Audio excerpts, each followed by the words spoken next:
Ja, kdo bi razložil, kaj je Lightning Network? Se kdo javi? Lahko poskusim, pa bo Peter dopolnil. Te popravi. Ne, ker vem, da Peter je, ti imaš Lightning Note tudi, ne? Ja, Tako da on kar... se malo igramo s tem. Kaj imaš to? Kaj to pomeni? Vse bomo tekom. Ja. Kaj ima Peter doma? To je en program. To je samo en program. Dajmo tako reči. Ok, recimo zdaj imamo problem, da so transakcije počasne in predrage, recimo, ne? In to nam ni všeč. Kako se lotiti reševanja tega problema?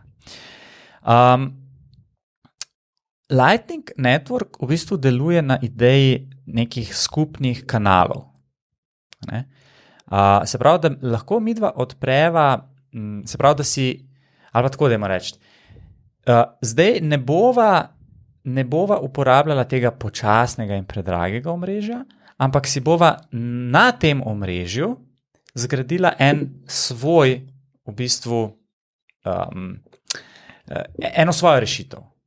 In ta rešitev je preprosto v bistvu nek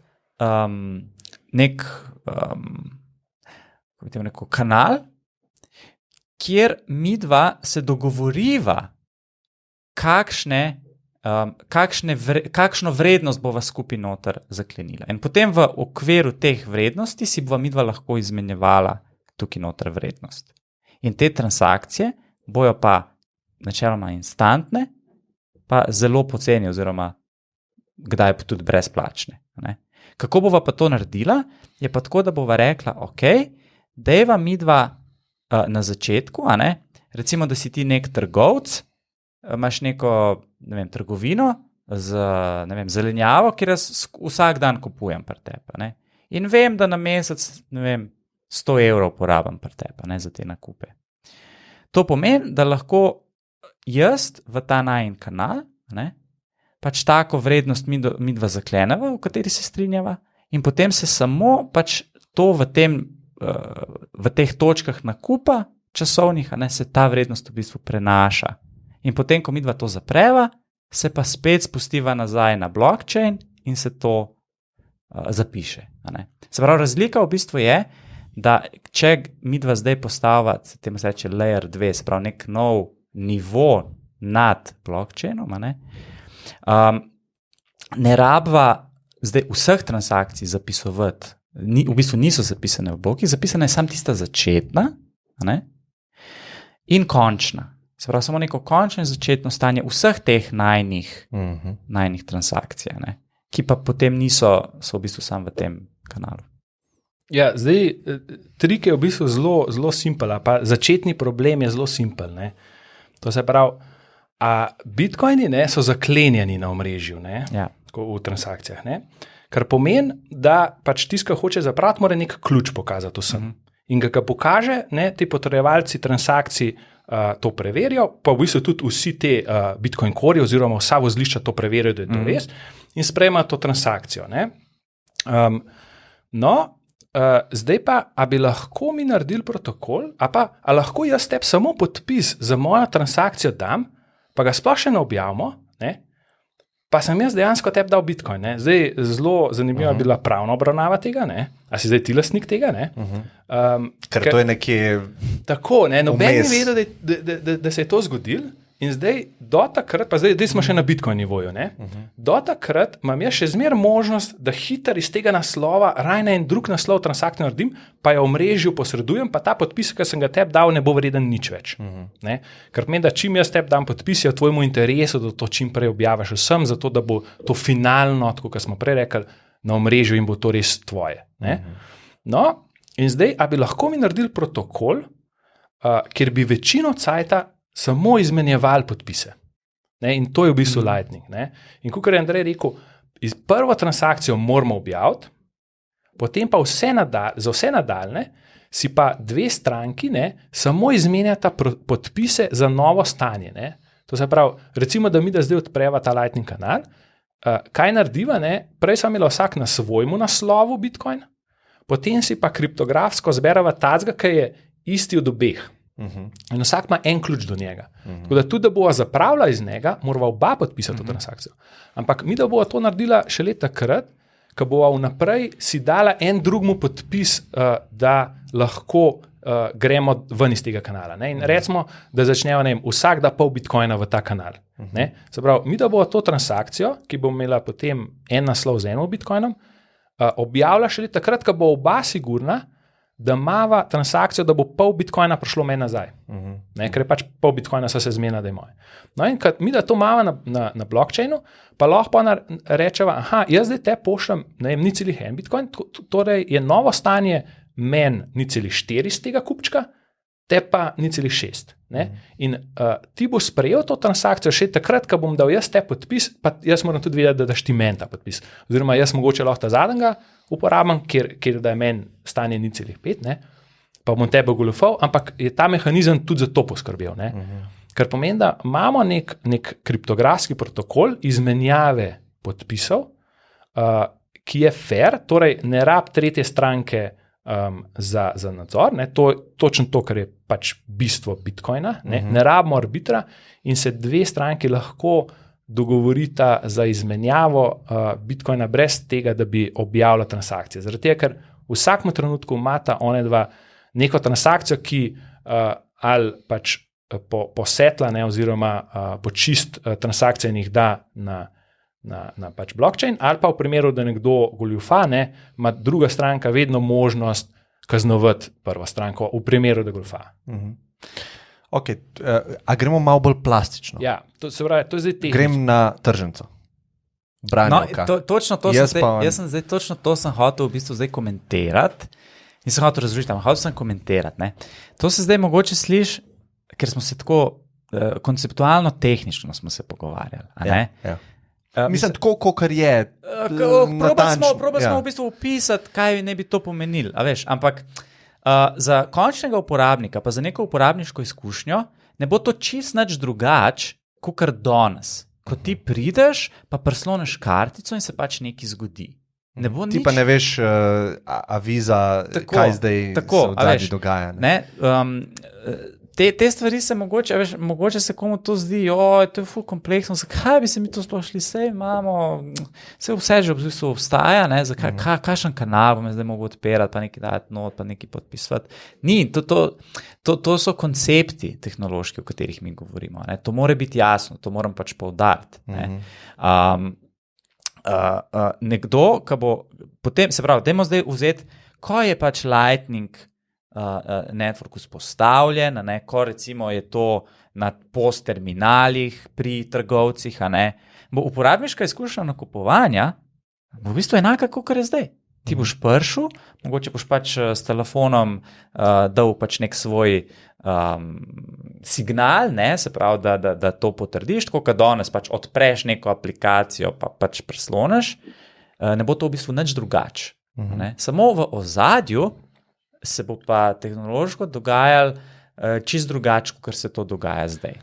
Brez posrednika.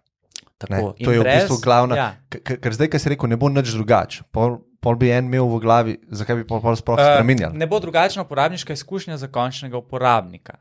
Sej to bi nam mogel biti cilj, da ni slabš. Ali je boljš, ali pa isto. Ja, tako. Oziroma mora biti 10krat boljš, da bi... Se pravi, in takrat, kaj bo takrat v bistvu dober zate, je, da bo to instantno, pa zelo poceni ta transakcija, oziroma brezplačna. To je odvisen, kakšno je v bistvu tam, kako postaviš te pogoje tega svojega kanala.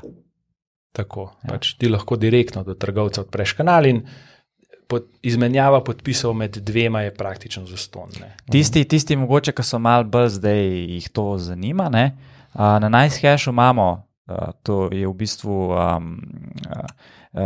borze, načeloma še ne podpirajo transakcij, da ti preko Lightning Network recimo narediš depozit ali pa dvig iz denarnice, na NiceHashu to lahko narediš. Se pravi, mi načeloma zdaj podpiramo Lightning Network v stanju, kakršen je zdaj razvojno.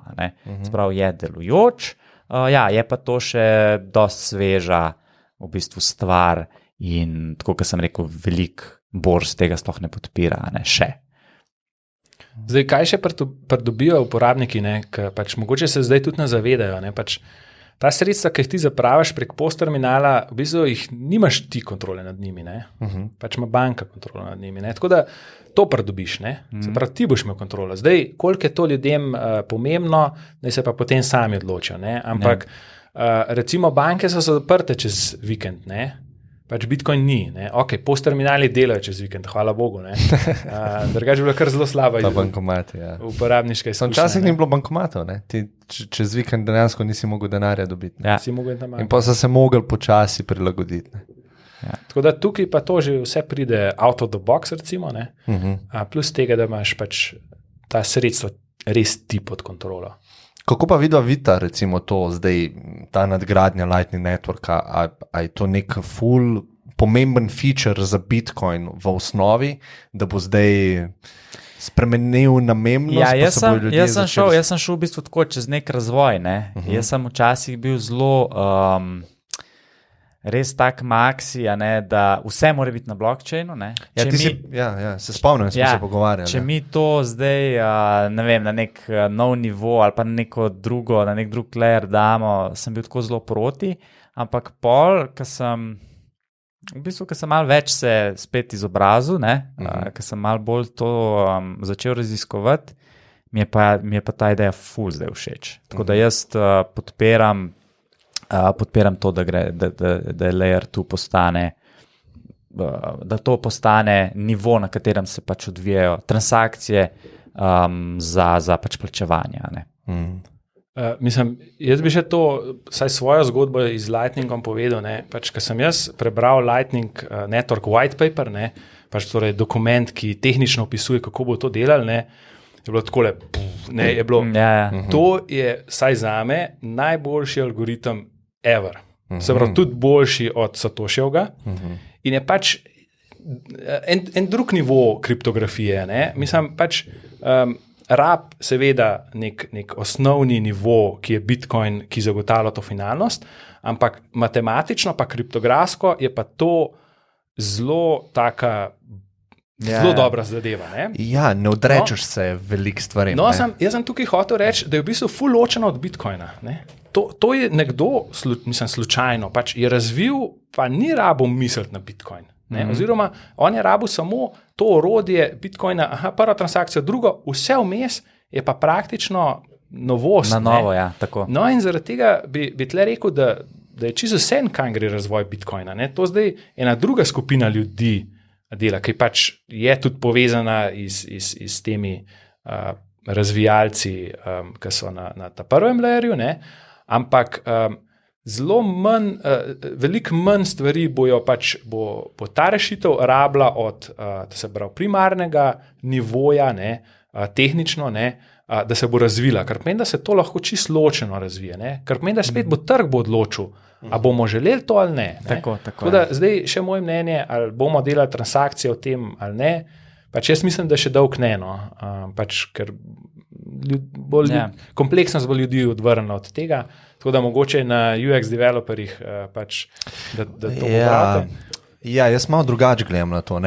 Zdaj lahko eno prispodobo dam. Recimo mi trije smo neki izumitelji in izumimo boljšo vtičnico za elektriko. In zdaj mi rečemo vsem ljudem, dajte vi zamenjati, ker to je 2-krat boljša vtičnica. To se ne bo zgodilo. Ta vtičnica mora biti 100-krat boljša.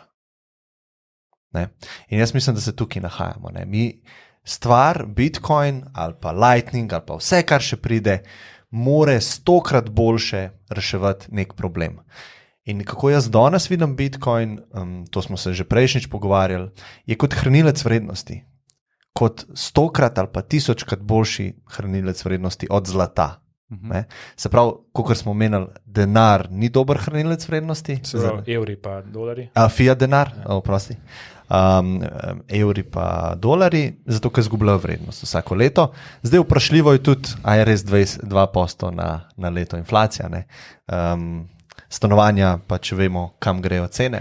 Tako da za to količino dela, ki si pred 10 leti mogel porabiti, ne dobiš ne dobiš tazga stanovanja danes. No. Tako da to je vse malo vprašljivo. Ne.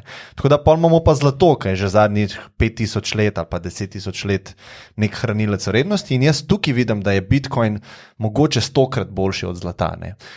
Vse tiste karakteristike denarja, ki smo jih prejšnjič omenjali, lahko ga lažje prenašaš, nima teže, lahko ga razdeliš na 8 decimalnih enot, in tudi transakcije so pač cenejše za velike prenose. Ne. Tako da tukaj jaz vidim mogoče eno mesto v tem svetu za Bitcoin zaenkrat. Pa to, kar sem pa prej omenil. Pa še preverljiv je. Tako, ja, sem malo pozabil to. Ja, ti si mogel, če si dobil kovanc, si ga mogel pregrizati, ampak mogel si preveriti, da je to res zlato. Ja. Pri Bitcoinu ni tega dvoma. Ko vidiš na blockchainu zapis na svoji strani, veš, da ti je on zares poslal Bitcoin. Ne? Tako da to je še ena pozitivna lastnost. Ne? Ja, in tukaj programmable money, ne? Mi enostavno ne vemo oziroma ne moremo predvideti inovacij, ki se bodo zgodile v naslednjih 10 letih. Ne? In vedno dam ta primer z internetom, ki ga tudi Andreas velikrat dela, ne? Kako so takrat ljudje se smejali temu izumu ali pa tej tehnologiji interneta, ne? In njihov argument je bil, prva aplikacija je bila pač e-mail, ne? Si pošiljajo tekstovne podatke drugmu, da pač kako boš ti slike pošiljal, mislim, cel network se bo zgostil, ne? Ti enostavno ne moreš slike poslati čez. Ne? Mislim, da prva poslana elektronska pošta, mislim, da je trajala nekih 15 ur, nekaj tazga. Ne, na začetku... Ja. Pa so slike prišle. Tako. Mislim, smo rešili to hitrost, potem so prišle slike. Potem si spet imel počasno. Ne? Potem so prišli videi, si imel spet počasno. Ne? Ampak danes jaz niti ne grem v videoteko po DVD, ampak kliknem na Netflixu, sicer 4K, ne? Andrej se ne bo strinjal, da je to 4K, ne? Ampak dejansko real-time streamam video dol. Ne?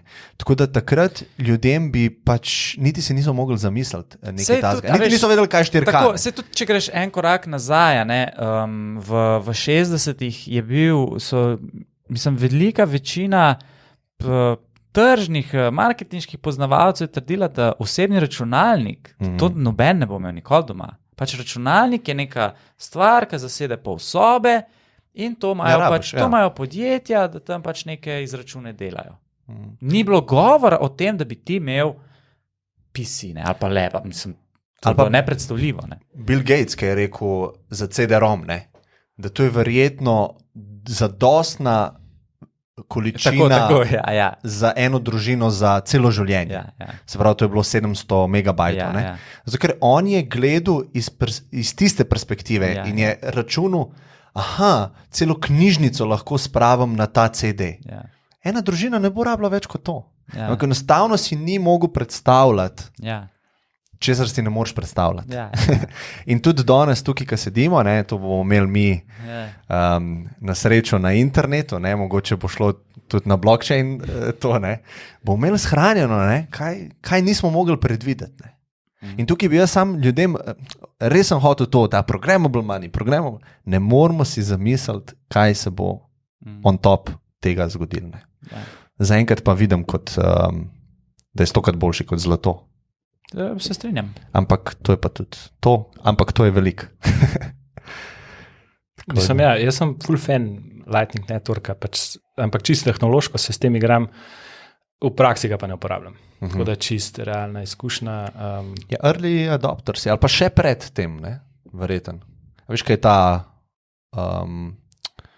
ta razporeditev je, ne? Ja. Early adopters, innovators, pol je masa, pol so pa late adopters. Imam pa en zanimiv toj projekt, ki je še malo po vojih, no, ampak je že skoraj končan. Ne? Je pa v bistvu, da bi lahko plačal parkirnino v Ljubljani prek Lightninga. Ne? Tako da ima pač na svojemu serverju nek čip, ki ima SIM kartico, ne? In če ti meni Bitcoin ne pošleš, jaz pošljem message prek SMS parkinga, ne? In ti plačam parkirnino. Ja, jaz bi uporabljal. Ne? Jaz imam Diners kartico izključno zaradi parkirnin. Ne? Drugače sploh ne bi imel. Ne? ker mi te Revolut pa te parkomati ne sprejmejo. Ja, Ker samo ni Mastercard. kreditna. Ja. Mora biti kreditna. Mastercard mora biti. Diners je lahko tudi. Sej, ani danes Mastercard.